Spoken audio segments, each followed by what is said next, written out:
Hello. Today, we are going to dive into the real reason why you are not fully the composer of your life. Now, a lot of people are going to tell you a lot of BS about manifestation, about creating your life. I'm talking about being the composer of it, which means creating the most beautiful symphony you have ever known and feeling how you want to feel in it. And you may get to a certain point, but unless you're working with this thing I am about to speak on today, you will continually sabotage yourself because your nervous system will not feel safe to continue. Hello, welcome to your OK Academy of Healing, Expanding, Spiritually Transforming, and Mastering Energetics. I am your OK, leadership mentor, nervous system genius, clinically trained therapist, spiritual teacher, and all around energetic sorceress, which just means I'm a master of energetics. And your nervous system creates your energetic vibration creates your life. So if you're not working with your nervous system, your energetic vibration is going to have these sneaky, stuck, contracted ways of relating. And you'll be functioning through control rather than full surrender. That's another video. So the real reason that you are not fully the composer of your life, you ready for it? Your attachment wounding. Now, this isn't just attachment styles. I'm not talking about anxious, avoidant, disorganized, or secure attachment. That may play a role in it, but I'm talking about the fact that humans are attachment-based creatures, and so we will attach to who we know as safety. Because attachment-based creatures means we're survival-based creatures, which means we're tribal-based creatures. And so whatever your quote-unquote tribe knows as safety is what you will attach onto. And anything that does not fit into being accepted and belonging in that tribe, you will reject. Now, you're going to want to fight with me. You're going to be like, Yaro, fuck off. I am totally fine losing those people. I promise you, your nervous system is not. It's just not. It will make the approval or the belonging of those people more important than anything else. And you will be completely oblivious to this because this is happening on an unconscious level. I was watching a manifestation coach the other day, and he was talking about what happens when we create our reality at an accelerated speed. And a lot of what he was saying was great. But one of the things he said that I completely disagree with is he said that we will feel guilty if we create our lives faster than what we quote unquote think we should because we've been conditioned to believe that life is hard. We have been conditioned to believe that life is hard, and that conditioning needs to shift, right? That's a whole other video also. But the real truth of why we won't allow ourselves to shift rapidly is we're terrified of what will happen to our immediate relationships if our lives change.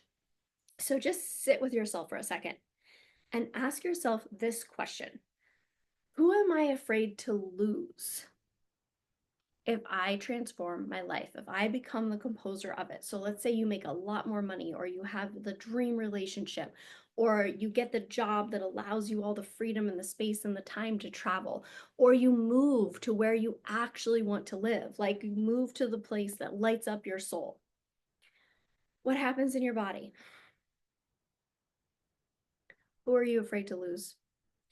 When I ask you that question, you have to get honest, because most of the time you're going to lie to yourself and say you're not afraid of losing anybody, you're totally fine, and that this is not the reason why you're not composing your life.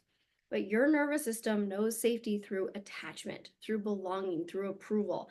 One of the reasons that people who come from nothing and have very few family members often have it, quote unquote, I'm going to use air quotes, easier to create their lives, to be the composers of it, than someone who has a large family and is very ingratiated in that family, is that there are fewer people whose opinions you fear and who you're afraid of losing.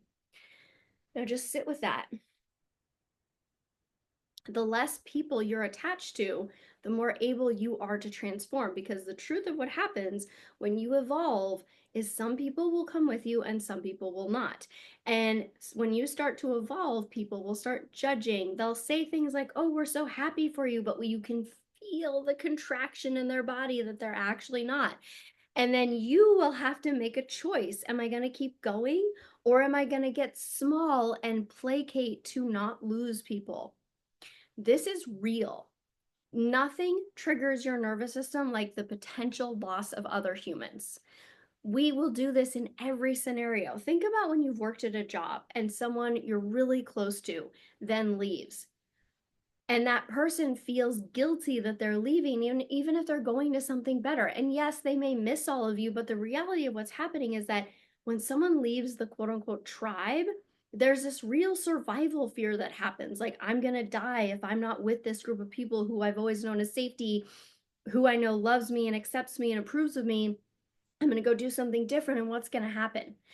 And so we will sacrifice ourselves for attachment. This is Dr. Gabor Mate's theory. Your authenticity gets sacrificed for attachment. Now, it always had to be when you were a child because you needed your parents to survive and you could not survive without them. And so if something was not received favorably by your caregivers, you would repress it. And so you go out into the world and then you continue to do this with everyone in your life because you're terrified of losing people because your nervous system thinks I'm going to die if I lose this person. And so when it becomes to being the composer of our lives, we literally have to get honest with who am I afraid I'm going to lose? You then have to show your nervous system you are safe to be you, even if that means you lose the person. And most of the time, if it's someone you really don't want to lose, there will be a shift in the relationship, but you won't lose them. And sometimes you will lose them. And as you evolve, you'll get to a certain place. And every time you evolve, you'll go through the same thing, a potential shedding of people in your life.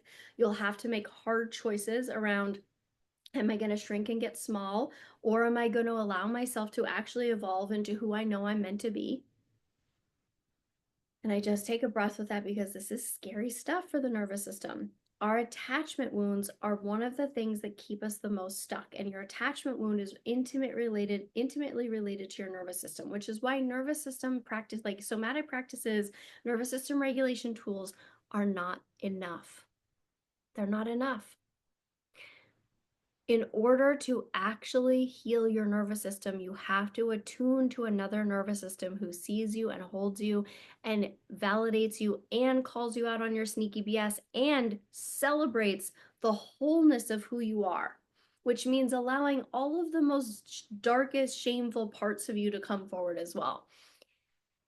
I love the darkest parts of you. I want to know all of them. The darker, the better. Tell me it all. Because those are the parts that need to be seen the most, that need to be loved the most, that need to be integrated into wholeness the most. And so if you're doing all of this healing, or you're taking all these manifestation courses, or you're really trying to become the creator and the composer of your life, and you're feeling stuck, I guarantee you there is someone you're afraid to lose, or some part of you you are afraid is so dark and gross that if someone sees it, you won't be accepted and then you're going to die. So your work is to get honest about that, to really sit with, who am I afraid to lose? What parts of me do I think are so ugly that no one could ever love them? Can I bring those forward and can I love them? Can I integrate them? Can I allow myself to be whole? And what are the things that I am stopping myself from doing right now in this moment because I'm afraid to lose people? And you have to get honest about this. Like, I can't tell you how many times I have watched people and had clients who want to battle me on this. Like, they really want to fight me on this. But the reality is that whoever you're attached to, that's how your needs get met. And so if your inner child is running around getting her needs met through being sick, through being broke, through having bad relationships, one of the ways I used to get my needs met was by obsessing and ruminating about the men in my life. Like, that's so sad. It makes my heart so sad for tiny me. And that was it was a part of my abandonment wound being activated. And then I would run around and I would try to seek validation. And it was a way that I was seen, that I was heard, that I was witnessed, that part that I didn't even realize was activated. Like, I didn't know that was related to my attachment wound from my dad, my abandonment wound from my dad. I didn't know that's what was happening.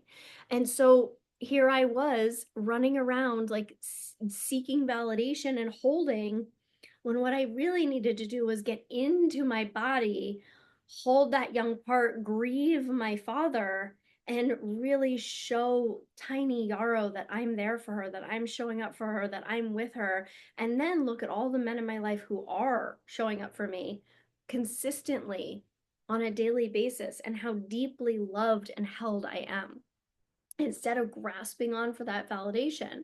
So that was my abandonment wound and my attachment wound. And if I shifted that, then I took away a big piece of where I got attention, where I got my needs met. And so I had to meet those needs first so that I felt safe to evolve out of needing to get attention for that way.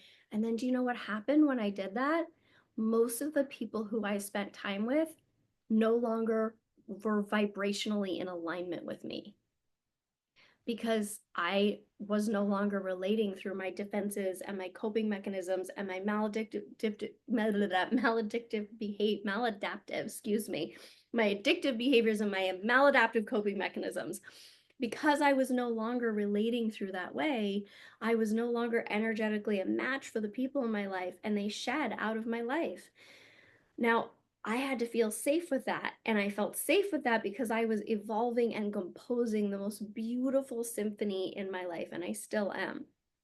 If I look back at myself 10 years ago and where I was at, and how frenetic and obsessing and ruminating and overthinking I was, and I was literally doing all the healing things. I was doing acupuncture, therapy, excuse me, I'd been practicing yoga and meditation for almost like over 15 years at that point. Now it's been over 20 years.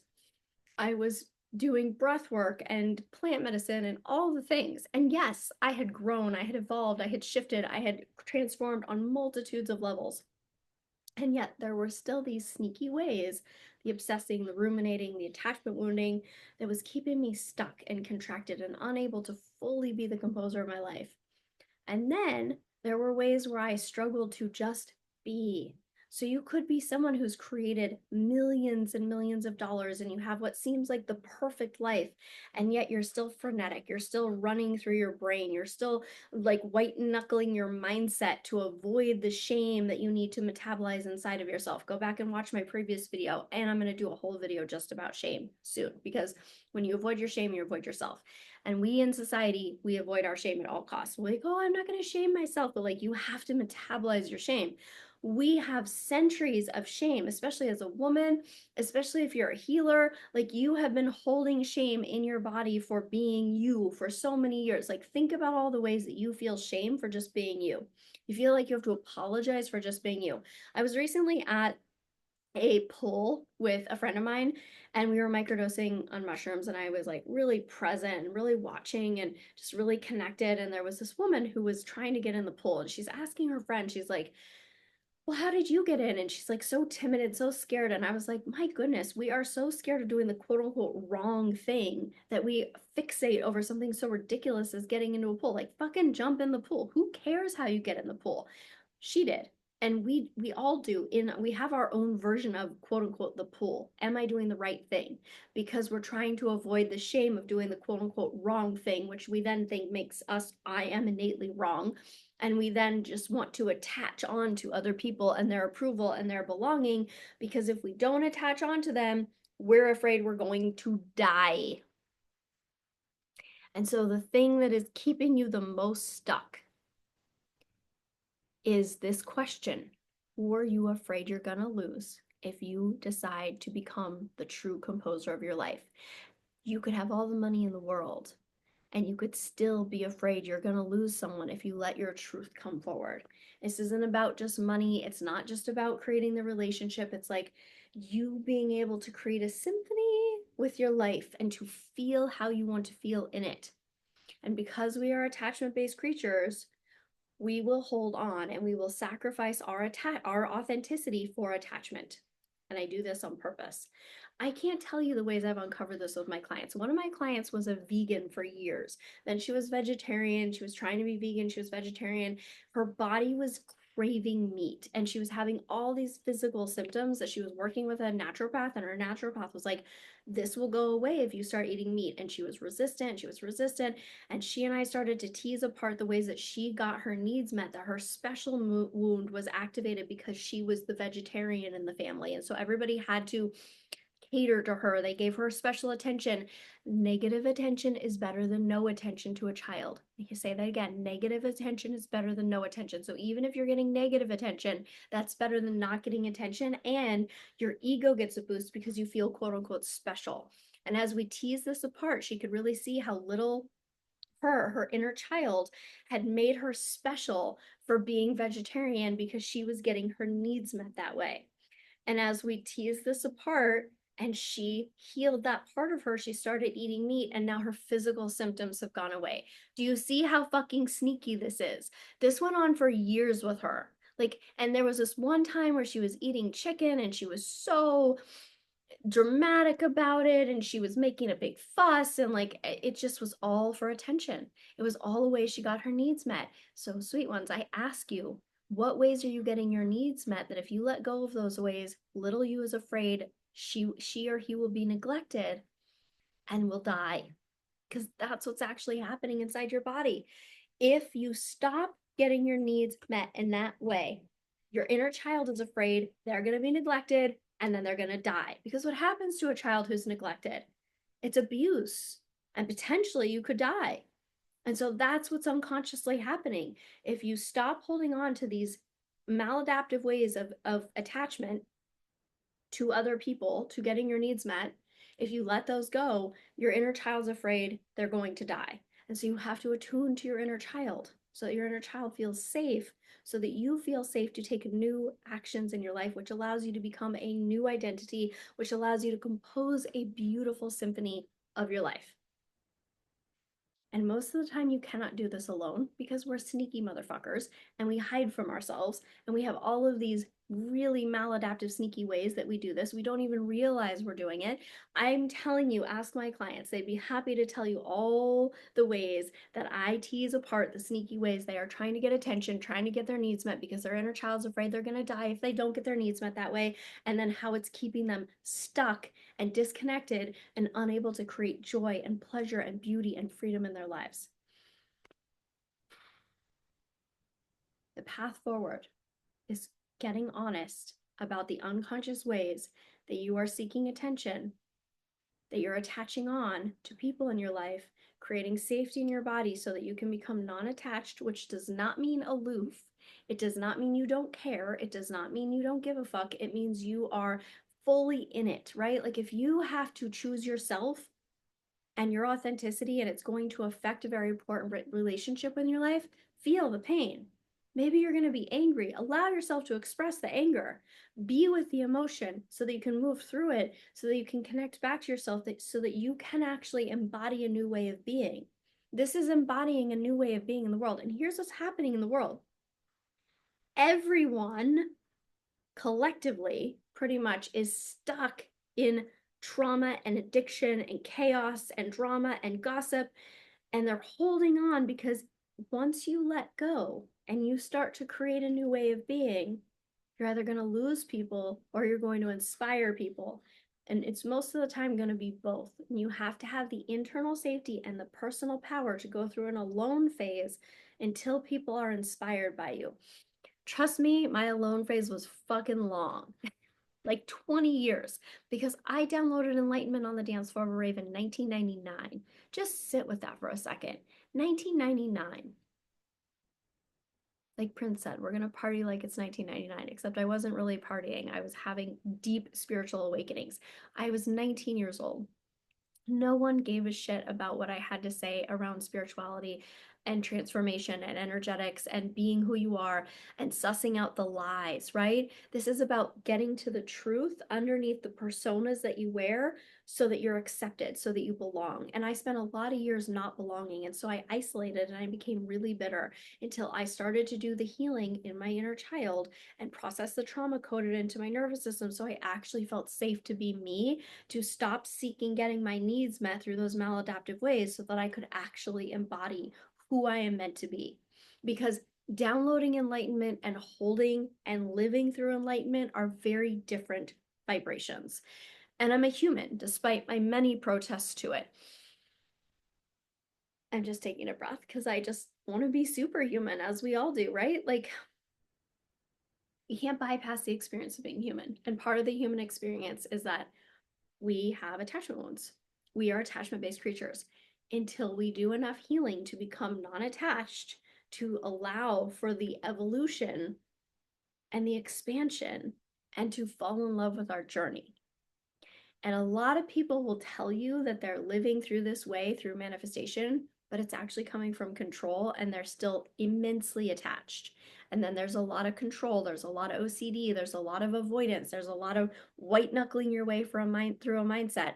That's a whole other video. I don't want you to live that way. I want you to live free and embodied and surrendered and connected and joyful and expansive. And here's the beautiful thing about this, because a lot of shit will go around the internet that's like, oh, now I'm evolving and I can't be around anybody and I'm so sensitive and none of that is evolution. That is still you attaching on and making yourself more important or more special, because when you actually evolve in this way, you're able to just be around the people in your life and hold space for them without expecting them to see you, because you see yourself, you know yourself, you have personal power and internal safety, and you are composing your life in the most beautiful way. So if this resonates and you want to go deeper, I have an 8-week sacred chrysalis called the Composer. Rewire your DNA, embody your leadership, and become the composer of your life. It starts on October 23rd. You have live calls once a week with myself and my co-coach Kelly. You have a Telegram channel, so we have daily processing.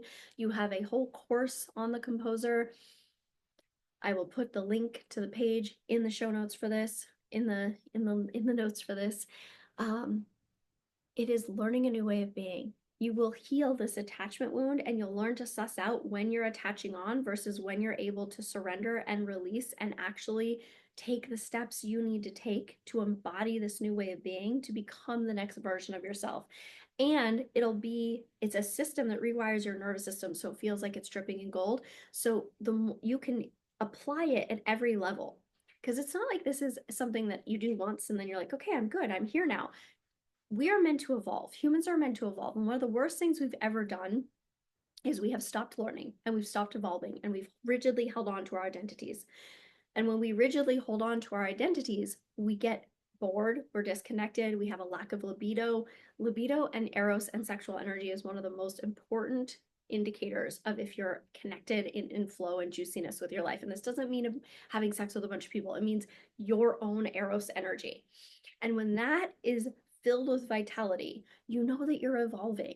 And we have just done such a disservice. We stop learning, we get really stuck in our routines, and that's the nervous system. The nervous system loves the familiar, which is why it holds on to the familiar people, right? And so the more you create a nervous system that feels like it's dripping with gold, the more you're able to shift and expand and have that vitality and that juiciness so that you can actually keep taking new steps to evolve in your life. And also just to land and just be. So it's not like a frenetic continuing to go. It's like, I'm evolving, oh, I'm landing, oh, I'm evolving, oh, I'm landing, and really attuning to yourself of what feels in alignment in each moment. And you actually shift your energetic vibration so that you draw in new aligned people. And then you evolve. And some people fall away and some people come with you. And some people circle back and some people don't. And when you create this level of non attachment, you're able to be with everything that comes up. Process it, move it through your body, fall in love with your journey, and be the composer of your life. So let me know if this calls to you. I would love to guide you there. And have a beautiful day.